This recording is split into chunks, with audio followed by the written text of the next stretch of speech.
பிரச்சாரம் பண்ண போன அந்த காலகட்டத்தில் தான் யோகராஜாவாக இருக்கக்கூடிய ஜெகத்குரு ஸ்ரீ வித்யாதீர்த்த ஸ்ரீசரணால் அவளுடைய விதேக முக்தி அடைஞ்சா. விதேக முக்தின்னு சொன்னாலும் அது எப்படின்னு கேட்டா, அதற்கு முன்னாடி ஒரு கதை உண்டு.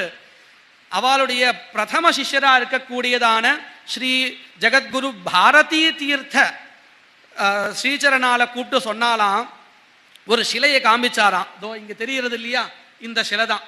இது ஒரு பக்கம் மட்டும்தான் நமக்கு தெரிகிறது. இதுக்கு வலது பக்கம், இடது பக்கம், பின்னாடி பக்கம் கூட அங்க விஷ்ணு பிரம்மா சிவனுடைய ஸ்வரூபம் உண்டு. இதுல இங்க யோக நிலையில இருக்கக்கூடிய அந்த ஜெகத்குரு தான் நாம இவ்வளவு நேரம் சொல்லிட்டே இருக்கக்கூடியதான ஜெகத்குரு ஸ்ரீ வித்யாதீர்த்த ஸ்ரீசரணால். அது ஏன் இப்படி இருக்குன்னு கேட்டா, இந்த சிம்மகிரியில இருக்கும் பொழுது தன்னுடைய சிஷ்யனா இருக்கக்கூடியதான ஸ்ரீசரணால கூப்பிட்டு சொன்னாலாம், நான் இப்போ இந்த சிலையை காமிச்சிருக்கார். காமிச்சிட்டு அப்புறம் சொல்றார், நான் என்னுடைய சமாதி அவஸ்தையில போகணும்னு நினைக்கிறேன். அது எப்படி இருக்கும்னு கேட்டா, அப்படியே உட்கார்ந்துருவாளாம். அதுக்கு மேல நம்ம சிலா வச்சு மூடிடணும்.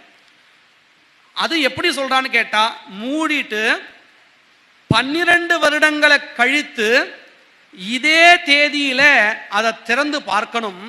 அப்படி திறந்து பார்க்கும் பொழுது நான் இந்த நிலையில இருப்பேன்னு சொன்னாலாம். அப்போ அதனாலதான் அவளுக்கு யோகராஜான்னு எல்லாரும் அன்போட கூப்பிட்டு இருக்கா. அந்த அளவுக்கு அவளுக்கு யோக சித்தியானது இருக்குன்னு நமக்கு தெரியறது. அதுலயும் அவ என்ன சொல்றா அப்படின்னு கேட்டா, அந்த எந்த இடத்துல அவ உட்கார்ந்தாலோ அங்கிருந்து அசரீரி கேட்டுண்டே இருக்குமா.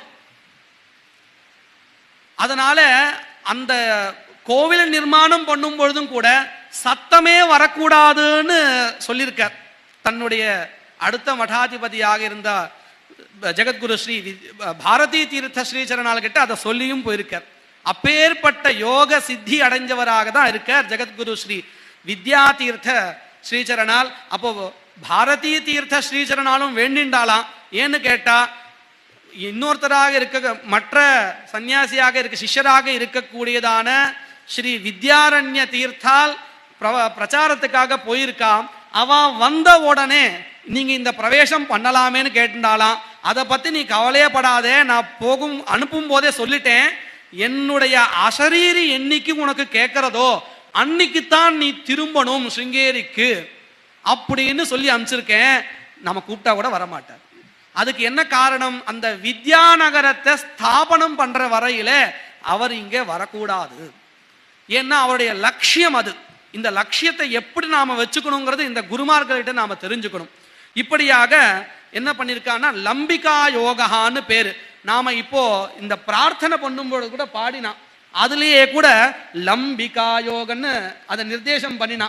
நிர்தேசம் பண்ணும் போதே நமக்கு தெரியும் அவ எந்த அந்த பொசிஷன் சொல்லுவோம் யோகத்துல, அதுல இருந்தா அப்படிங்கிற அந்த யோகத்தினுடைய பேரை தெரிஞ்சுட்டோம். இப்போ நாம இதன் பிறகு என்ன பண்ண போறோம்னு கேட்டா, இதுவரையில் நாம ஜெகத்குரு ஸ்ரீ வித்யா